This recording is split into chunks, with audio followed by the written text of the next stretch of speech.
Welcome back, fellas. Today we're doing the half cab heel flip, aka the fakie backside heel for all those who, Steve Caballero fans, all the people who go off in the comments when I misuse his trick name, which he himself doesn't care about. If you're planning to piss on his grave, just call it the half cab heel, right? Anyways, going over the half cab heel flip. I've done nollie frontside heel, which is just the same thing, nollie. Very, very similar there. You're just doing it with the opposite feet pretty much. I like to set up the same way that I do for the nollie version. And this is how I set up. I like to have my feet on the opposite ends of the board. I tend to set up like this for any general heel flip type trick. And the reason why I like this setup is because, as you'll notice when I'm about to pop, I use that pressure effect as I've talked about several times before, like I have on my tray flip videos. Basically, you put pressure on one end of the board, it raises up the other side of the board, and it makes it easier for you to do the flip on the other end of the board when you have that opposite pressure effect.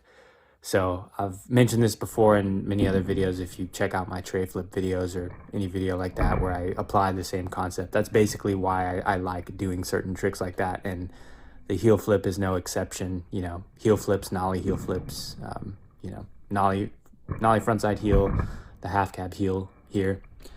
I just like having that set up, and I think the biggest problem with this trick by far is not getting enough heel flip going, or just missing the heel flip entirely, right? Something like this. At least this is like the main problem that I always have with this trick.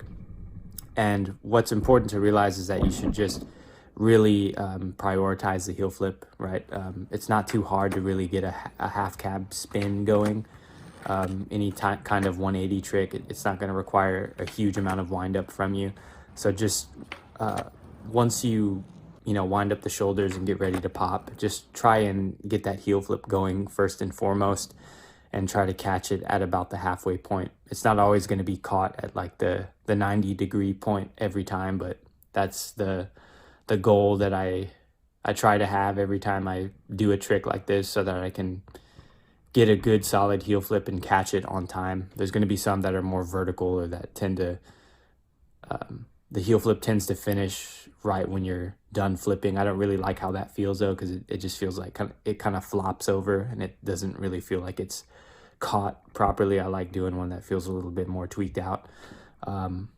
But yeah, that's really it for the half cab heel flip. Very similar to the nollie front heel. It's pretty much the same thing. You're just doing it in a different stance. So I like to set up feet on the opposite ends of the board, put pressure on the front foot, really to have the board kind of leaning in that direction. Gives you a really nice solid heel flip.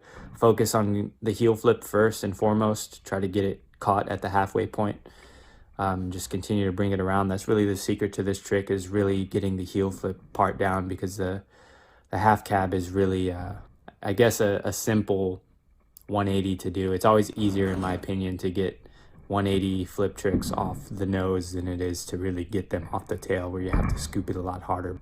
So that's my take on the half cab heel flip.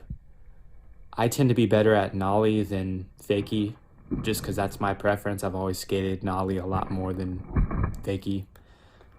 But either way, again, you're just applying the same concept, whether it's nollie or fakie. You're just using opposite feet, of course. So thank you guys for tuning in.